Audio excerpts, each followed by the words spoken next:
Welcome to episode 107 of the Political Mike podcast. The latest high-profile mass shooting in the United States happened in Allen, Texas, where 8 people were killed and 7 were wounded at a busy outdoor shopping center before police killed the gunman. The attack is the country's 22nd mass killing, in which 4 more people died, not including the assailant, of 2023. But we also have had other notable U.S. mass shootings over the past 12 months. In Cleveland, Texas, a man shot and killed 5 of his neighbors, including a 9-year-old boy, on April 28th, after they asked him to stop firing rounds in his yard because a baby was trying to sleep. The shooter was arrested after a multi-day manhunt. In Maine, 4 people were killed in a home, and 3 others were wounded by gunfire on April 18th on a busy highway in a neighboring community. A man who was released from prison a few days earlier has been charged in the killings. In Dadeville, Alabama, 4 young people were killed and 32 others were wounded by gunfire at a girl's Sweet 16 party on April 15th. Police arrested 2 teenagers and a 20-year-old man on murder charges. We look at Buffalo, New York, where a white supremacist opened fire on May 14th, 2022 at a supermarket in a predominantly black neighborhood, killing 10 people and wounding several others. The shooter pleaded guilty to murder and other charges and was sentenced to life in prison. According to the Pew Research Center, more Americans died of gun-related injuries in 2021 than in any other year on record. According to the latest available statistics from the Centers for Disease Control and Prevention, that included record numbers of both gun murders and gun suicides. After the 2019 mass shooting at Walmart in his El Paso hometown, former Texas Congressman Beto O'Rourke, who ran for governor in 2022 and for president in 2020, famously called for a buyback program for assault weapons. Some on this stage have suggested a voluntary buyback for guns in this country. You've gone further. You said, quote, Americans who own AR-15s and AK-47s will have to sell them to the government, all of them. You know, the critics call this confiscation. Are you proposing taking away their guns, and how would this work? I am. If it's a weapon that was designed to kill people on a battlefield, if the high impact, high velocity round, when it hits your body, shreds everything inside of your body because it was designed to do that so that you would bleed to death on a battlefield and not be able to get up and kill one of our soldiers. When we see that being used against children, and in Odessa, I met the mother of a 15-year-old girl who was shot by an AR-15, and that mother watched her bleed to death over the course of an hour because so many other people were shot by that AR-15 in Odessa and Midland. There weren't enough ambulances to get to them in time. Hell yes, we're going to take your AR-15, your AK-47. We're not going to allow it to be used against our fellow Americans anymore. So last year in 2022, the New York Times said that Democratic Texas gubernatorial nominee Beto O'Rourke clearly took a political gamble when he disrupted incumbent Republican Texas Governor Greg Abbott in an emotional outburst that Republicans and some Democrats believe crossed the line in the aftermath of a mass shooting that left 19 students and 2 teachers dead at Uvalde, Texas. Excuse me. Excuse me. Excuse me. Sit down. You're out of line and an embarrassment. Sit down and don't play this. Next shooting is right now, and you are doing nothing. No, you can get his out of here. Get him the place and talk this over. This is totally predictable. When you, Sir, you're out of line. Sir, you are out of line. Sir, you are out of line. Please leave this auditorium. I can't believe you're a sick would come to a deal like this to make a political issue.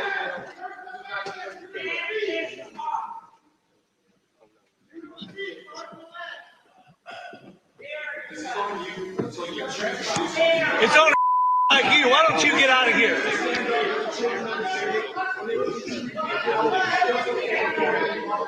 The Times stated that O'Rourke was speaking not only as an outraged parent and Texan, but also as Mr. Abbott's Democratic opponent in the race for governor. And he cast the race for governor between himself and Mr. Abbott as a choice between old leadership beholden to the gun lobby and his vision for a state where weapons of war are removed from civilian life. At the Dallas Forum, he said that he rushed the stage to confront the governor in Uvalde because he wished someone had done the same after a mass shooting at a Walmart in his hometown of El Paso in 2019. For some Democratic state leaders, the massacre and Mr. Abbott's response combated their frustration with the governor after his hard right push on abortion and his rhetoric against immigrants, as well as his handling of the state's troubled electric grid. And Mr. O'Rourke had been seen as the embodiment of that breaking point. Fast forward to June 25th, 2022, President Joe Biden signs into law the first major gun safety legislation, which passed by Congress, the first of its kind in nearly 30 years. The legislation passed the House by 234 votes to 193, following Senate approval, 65 votes to 33 votes.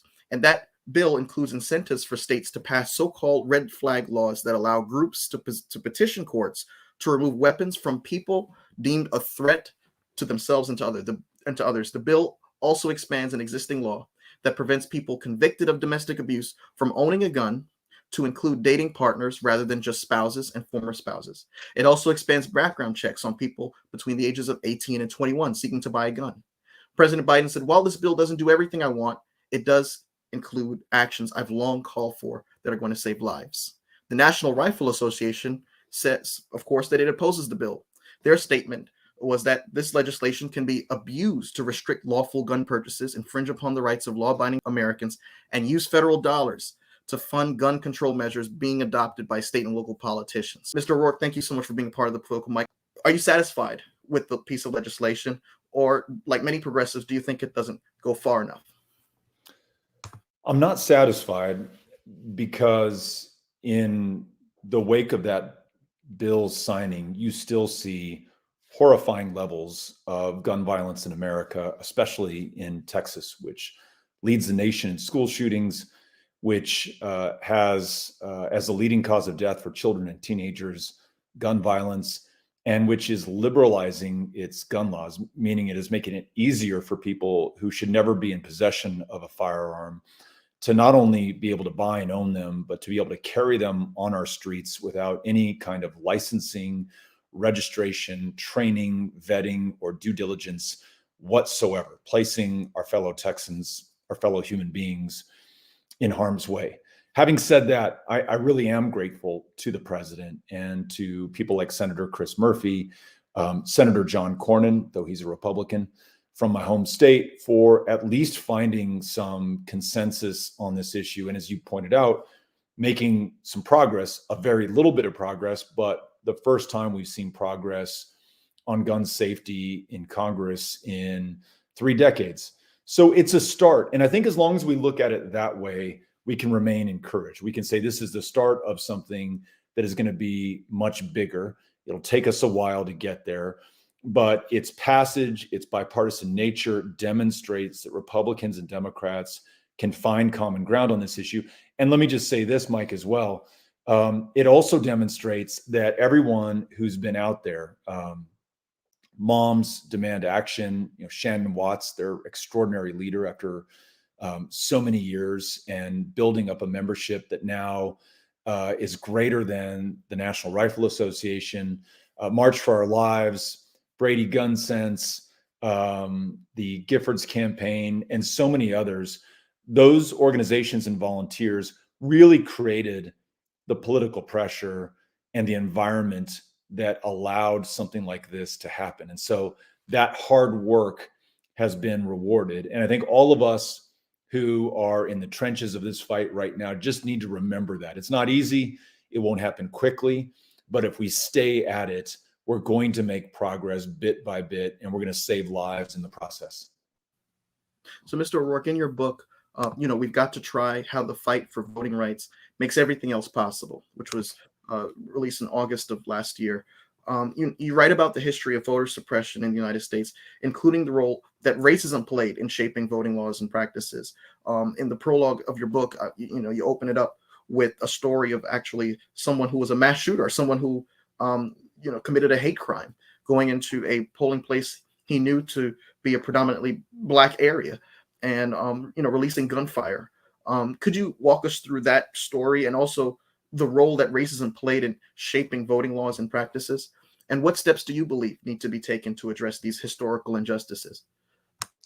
In the wake of Reconstruction in states of the former Confederacy, like Texas, you had the rise of white nationalism, or really, I should say, the resurgence of white nationalism and armed white nationalism that organized in militias, in political parties that were embedded within existing political parties. So in Fort Bend County, Texas, for example, you had the Jaybird Party within the Democratic Party, which provided a white filter for anyone seeking elective office in that county.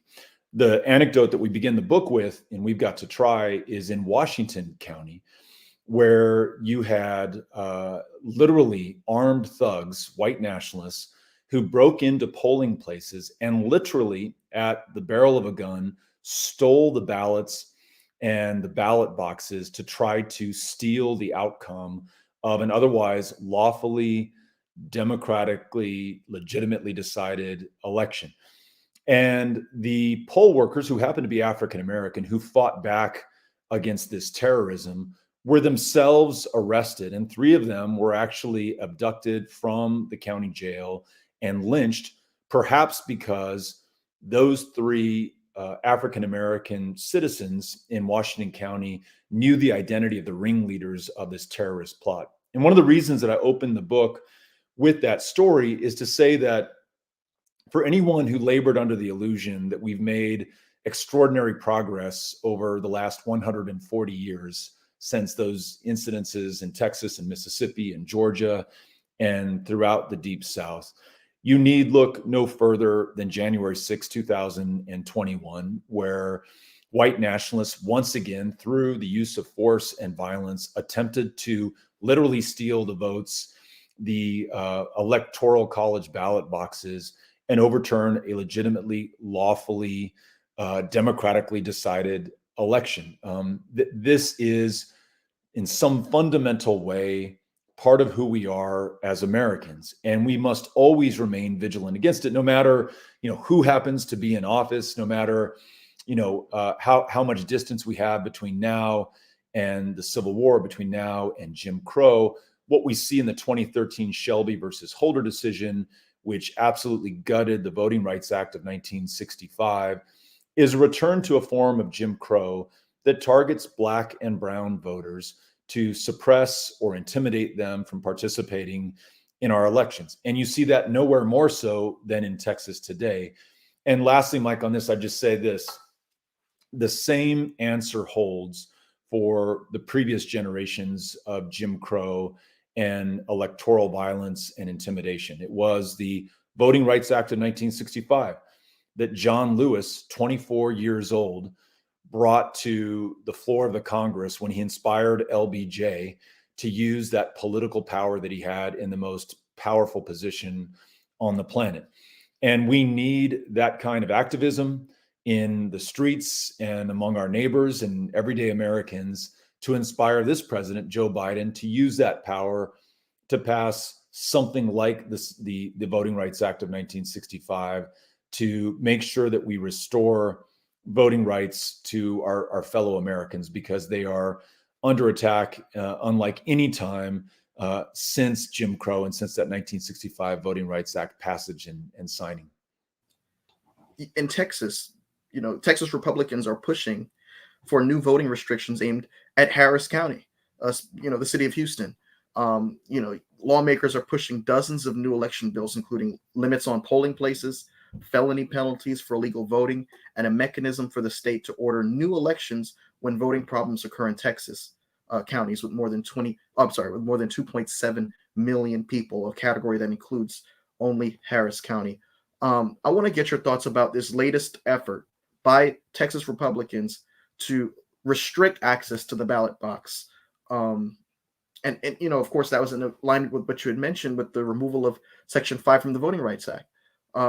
And we've seen, across the board, states making efforts. Even in North Carolina, I've had the DNC chair, Anderson Clayton, for North Carolina, come on the platform to discuss the North Carolina Supreme Court's latest ruling as it pertains to the latest effort by North Carolina Republicans to reinstate voter ID laws.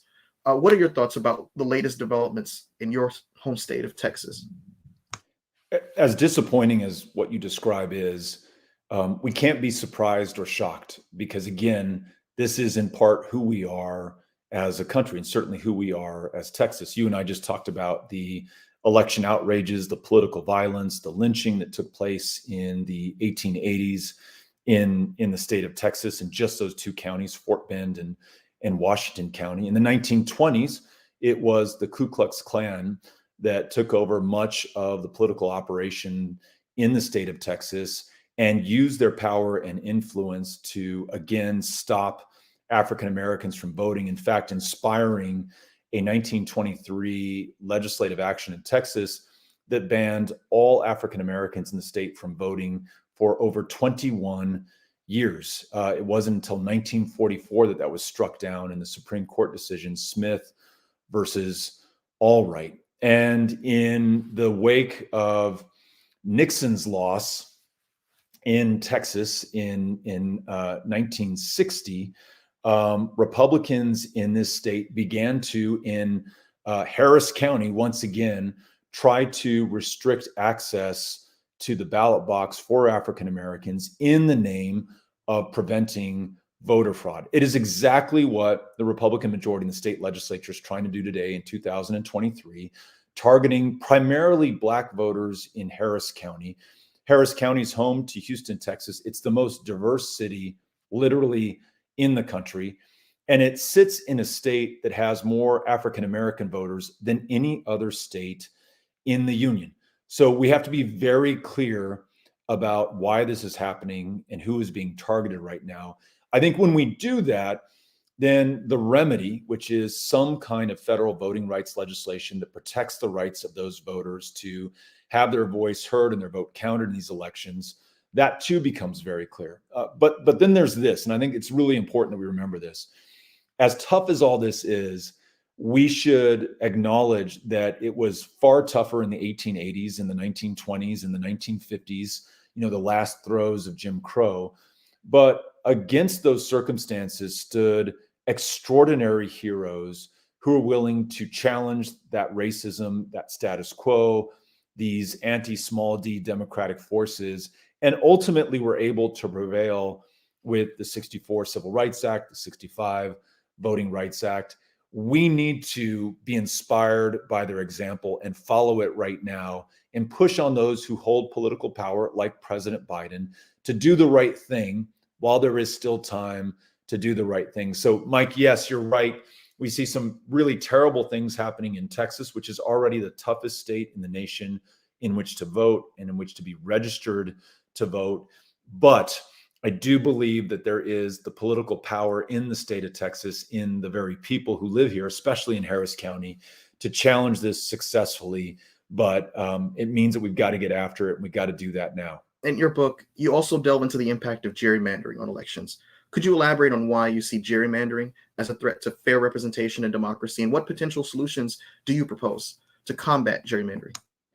There's so many challenges to the right to vote in the state of Texas and other states like Texas. You have, student or voter ID laws, for example, that don't allow students to use their student ID to prove their identity at the polling place, but they'll allow you to use your license to carry a firearm to be able to do that at a polling place. You have hundreds of polling place closures, most of them concentrated in the fastest growing Black and brown districts in the state. And then you have this gerrymandering, which has a very unique dynamic in the state of Texas. We all know that gerrymandering means that those who hold political power redraw the boundaries of their political districts to favor their reelection with no obvious conformity to the interests or the geography of a given area. In Texas, there is a racial dynamic to this. And in fact, a three-judge federal panel described this as a racial gerrymander of our state, meaning that if you're Black or brown, there's a decent chance that you will have been moved out of the district in which you had been voting into another district where your vote just isn't going to have that much power. You could be, for example, concentrated with other Black voters in a district where your vote's really not going to make the difference in the outcome, or you could be dispersed into districts where you are in the very deep minority, again, with no ability to change the outcome. What that does is it has the pernicious effect of disincentivizing people from participating because people are smart and they recognize when their vote is not going to have an impact, when they don't have the political power that their fellow citizens do. And they may choose, not irrationally, to sit out an election in protest, or just because they realize that this system has now become rigged to an extent. So the answer to that is having citizen-led, independent, nonpartisan redistricting commissions. You leave the politicians out of the room, and you allow the people themselves to draw common sense boundaries that ensure that we have really competitive elections, and that we restore voting power to those who've had it deprived, and therefore much more likely that they'll vote in future elections. In light of the fact that a record number of migrants were recently apprehended at the U.S.-Mexico border in a single day, there are a lot of folks who are looking to El Paso, Texas, because it's in El Paso, Texas, where this increase in arrivals is very much evident. Many of the migrants find themselves sleeping in makeshift campsites on the city streets. And I want to ask your thoughts about the fact that you also have Senator Chris Murphy saying this past Sunday that he sees an opportunity for bipartisan collaboration in the Senate over immigration reform as the end of Title 42 prompts concerns about a surge of migrants at the southern border. It's interesting, Title 42 ended last week, and that expected surge following the end of Title 42 never materialized, or has yet to materialize. It doesn't mean that we don't have real challenges at the border. We absolutely do. It doesn't mean that we have not seen record levels of apprehensions in the weeks leading up. We've definitely seen that. But I think the anxiety and fear that has been stoked by so many about those who are coming to this country seeking asylum and refuge because they literally cannot stay in the place that they're from for fear of dying or being kidnapped or losing the lives of their children. That has probably served some people politically, but it's done nothing to address the real underlying problems that we have, which won't be fixed at the border. Like you can't build a wall high enough. You can't, deploy enough Border Patrol agents. You can't, in other words, find an interdiction or militarization strategy that alone will solve this problem. You have to get to the underlying causes. And they include the fact that you have extraordinary political instability in places like Venezuela. You have something very close to anarchy in places like Haiti. You have profound impacts of climate change, which we are the leading contributor to in much of the Northern Triangle of Central America. And then you have in the United States, the world's largest illegal drug market, bar none. And that appetite for consuming these illegal drugs has caused so much of the chaos, the hollowing out of civil institutions throughout the Western Hemisphere that has produced the kind of violence and fear that has caused so many to flee. So, we really have our work cut out for us.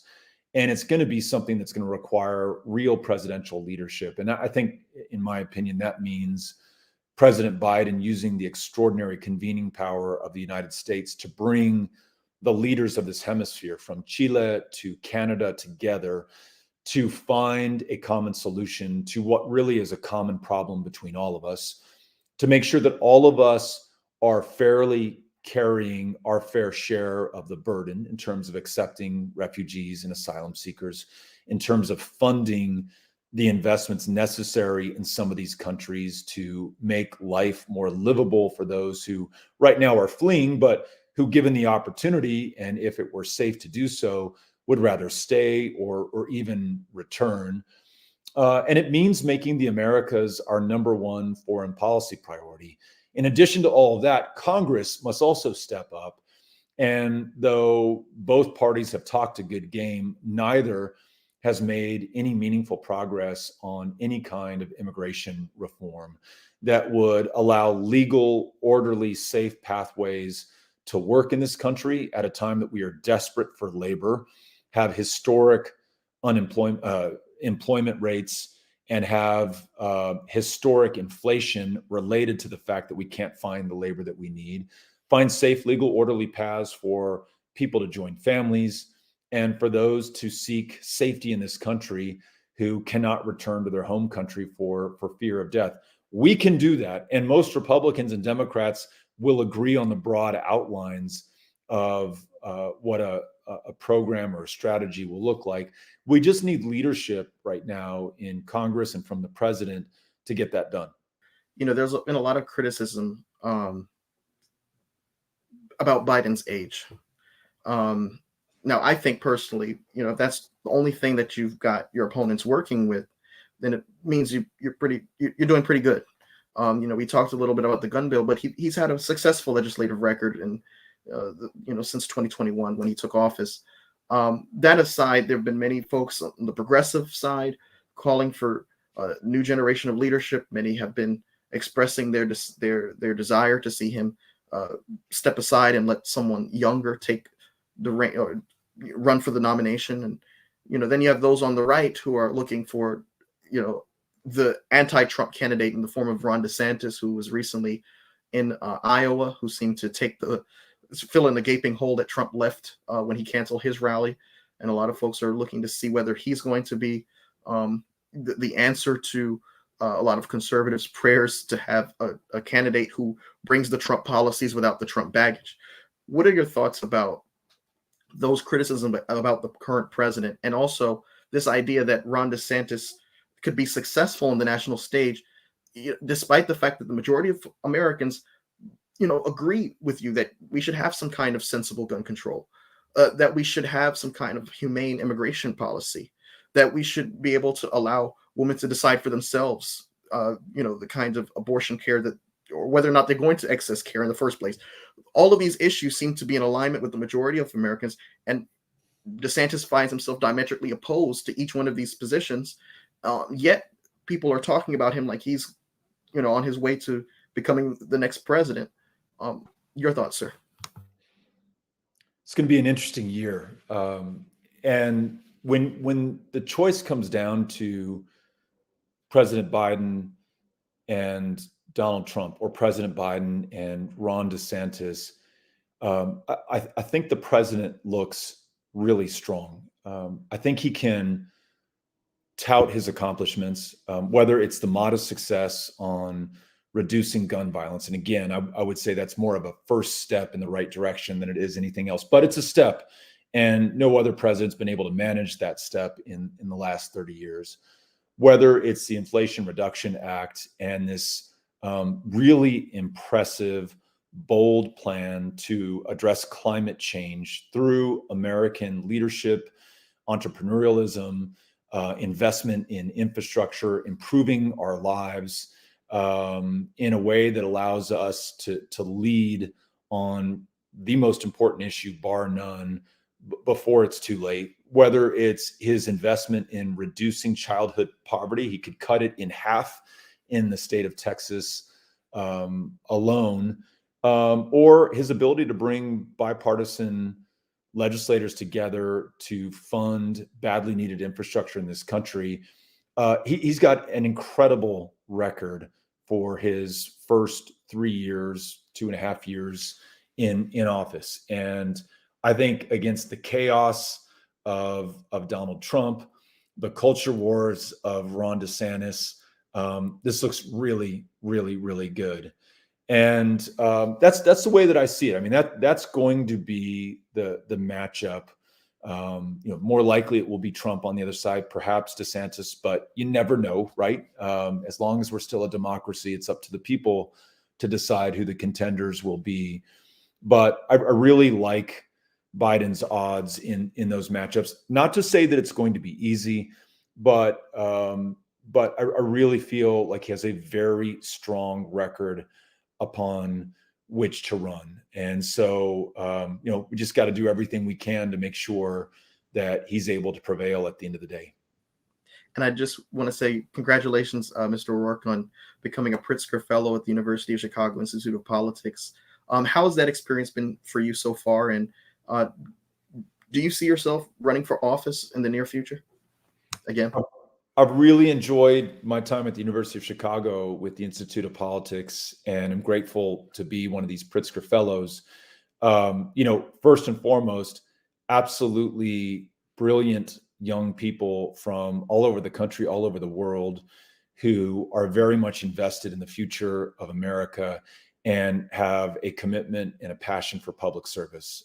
So I feel very lucky to be in their presence, very inspired by what it is that they want to do, and very energized by their ability to reject despair in the face of all of these challenges and just get after it and do the work that's going to ensure that we come out on top. In terms of running for office, I don't know. I want to be helpful. I want to do whatever I can to make sure that we come through on the issues that you and I talked about today. I want people in Texas and throughout the country, for that matter, to be able to freely and fairly participate in elections. We have the single greatest attack on the right to vote, on our democracy in our lifetimes, and maybe arguably in the lifetime of this country, at least since the last era of Jim Crow. And this is existential for our way of life and our form of government. And so many great American leaders, from Washington to Lincoln to LBJ, have reminded us that this stuff isn't easy and it's not foreordained.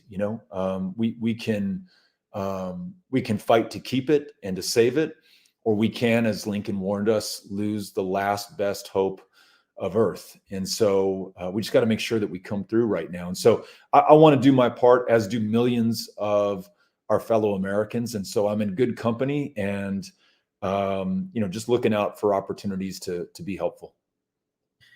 Well, Mr. Rourke, thank you so much. And I'm so glad that you had the opportunity to debate Greg Abbott one-on-one without anyone interfering, without any goons or henchmen coming to escort you out the building.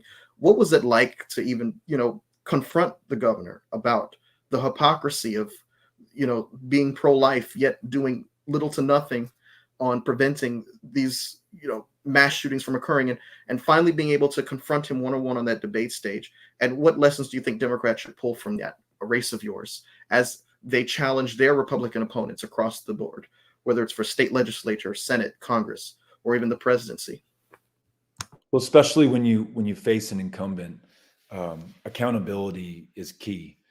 Though we had a debate, and I'm grateful we had a chance to debate one-on-one, we basically had to play by the governor's rules because he held the leverage in that exchange. And so his demands were that it be held on a Friday night in football season in Texas. And I probably don't need to tell you that there are a lot of people who are doing something other than watching political debates on Friday nights in Texas during football season.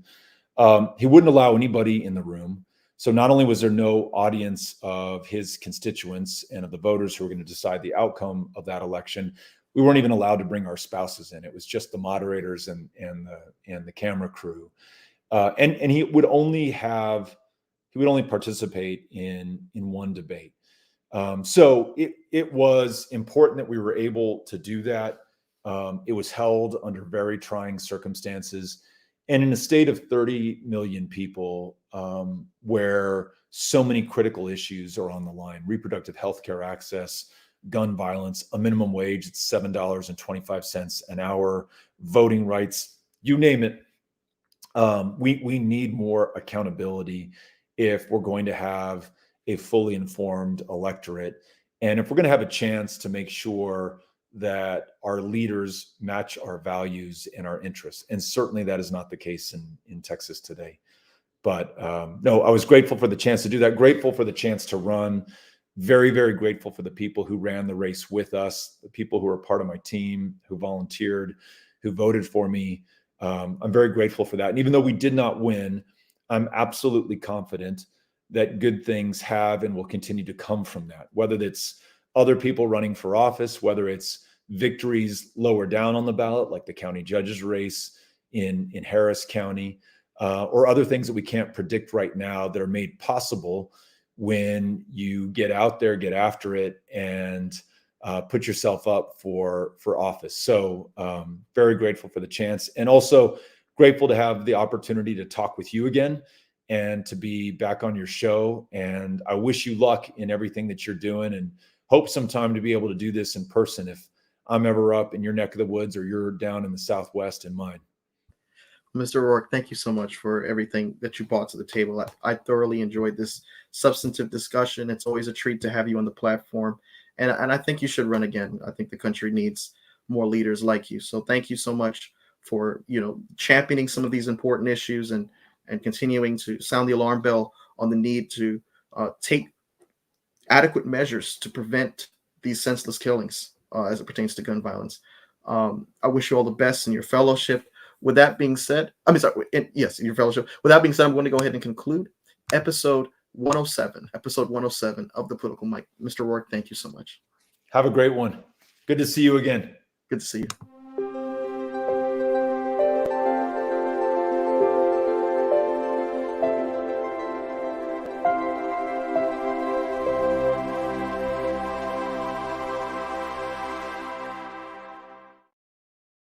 Hi, it's Mike Taylor, the host of the Political Mic podcast. If you like what you heard tonight, I want to invite you to subscribe to our YouTube channel. I also want to ask you to please follow along on Spotify, Apple Podcasts, Google Podcasts, iHeartRadio, TuneIn, and Amazon Music. You can also follow along and keep up with the conversation through our Telegram channel. Follow us on Twitter at @ThePolyMic, and follow us on Instagram. Thank you so much, and no matter what part of the political spectrum that you fall on, I want to encourage you to stay engaged, stay a part of the conversation, and stay informed. Thank you.